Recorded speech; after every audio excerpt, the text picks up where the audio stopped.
Biohazard 2.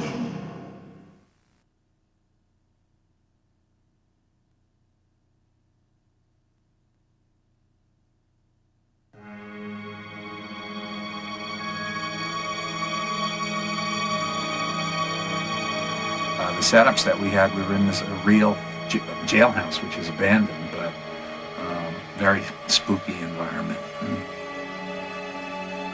giving it a real sort of stark quality, almost a noir kind of a quality to it that matches the game.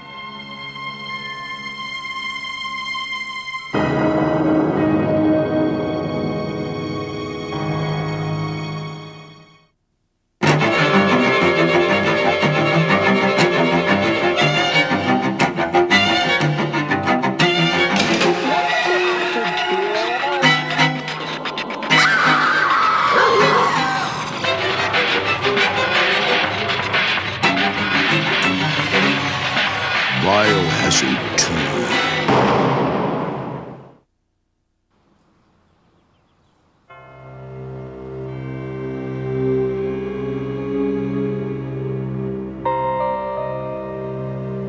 Well, what we were trying to do, this is a commercial for Biohazard 2, but we wanted it to look like a movie, so we basically wanted to produce it very much like a movie instead of like a commercial shoot.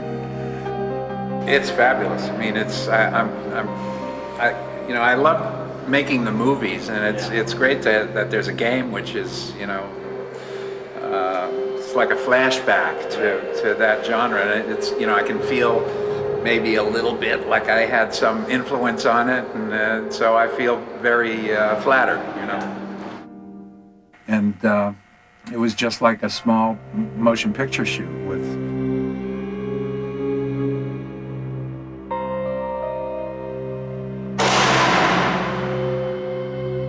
extras playing the zombies and a few people that were experienced playing the zombies, and the actors, Brad Renfro and Adriana, have experience. It was like working with a regular cast. Oh wow, yes. Some chick player, badass chick player, goes and gets to shoot all these zombies and stuff, and she's just this superhero. So, for aesthetic, just for a photographic aesthetic. And so Peter and I just talked about keeping it clean and making it look, like old Hollywood almost. And that's pretty much the way.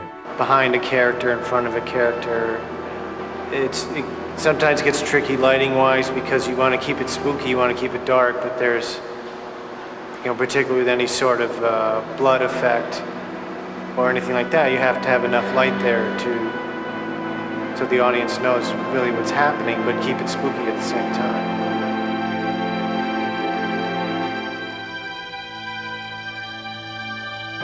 Screaming Mad George was fabulous. I mean, the zombies, he made some really terrific zombies for us. I just wish we could have given them more screen time. Well, now, zombie is something that is very, in a way, it's so overdone. And I usually tends to do something that is more in a surreal stage. So, and then trying to make something very different from anybody's done, same genre. But in the sense of zombie, is it very difficult to try to put something very, surrealistic imagery thing going on, because then it really cuts off from the original, point. Right, so, I just thought, okay, well, we should just do it, make the really good zombies. You know what I mean? Instead of trying to do some different thing because they want a zombie and this is that. Right, so, I just thought, okay, well, we should just do it, make the really good zombies. When I grew up on horror movies, the horror movies of the 40s and early 50s, zombies were always this sort of lower, blue-collar monster, And they were just vampiric. They were hungry for human flesh or blood or both. And that's really their only motivation. They're not particularly evil. They just behave the way a herd of animals might behave, or herd, hyenas, or that's what you have to watch out for. I mean, they're just driven.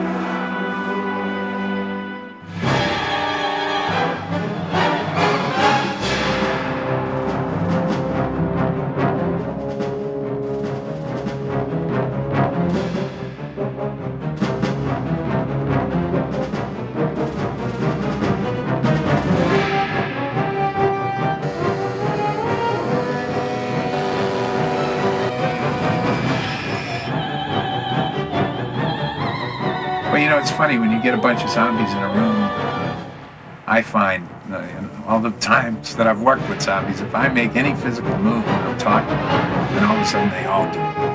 And you have 40 zombies doing exactly the same thing, which is, so I generally let them invent their own moves, how they want to behave, basically just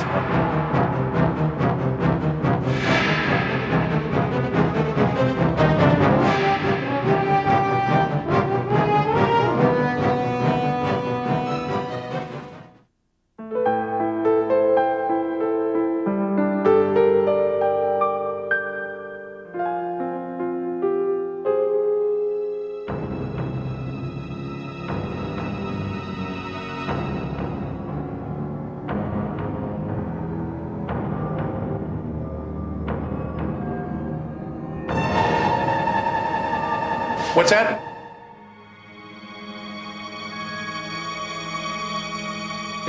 Doesn't it kind of reflect on, I kind of like it because it's a real big change. Coming from a spiritual hero to an actual literal hero. It's also very fun material, but it's good because it's a good little switch around. I don't know why, but pretty much left it up to me. I might be able to handle it, I don't know. And you also like the naturality of it, I mean, Brad was interested in the character, and even though it's a very short piece, he was interested in, knowing how to handle the guns.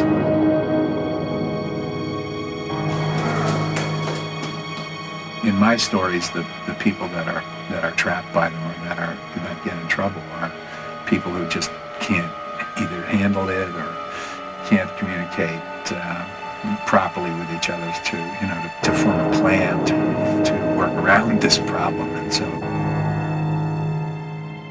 Yeah, we're good. That's all right.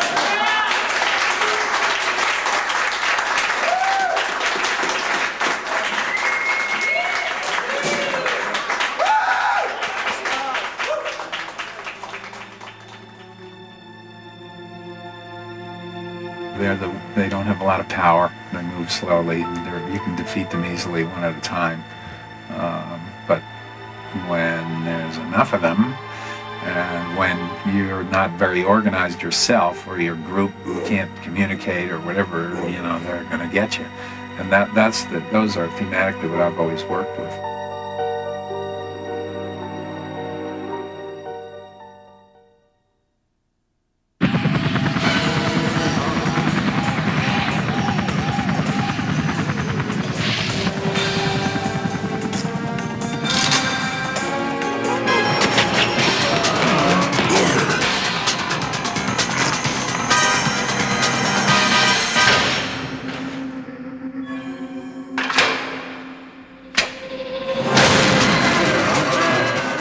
Biohazard 2.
feed me.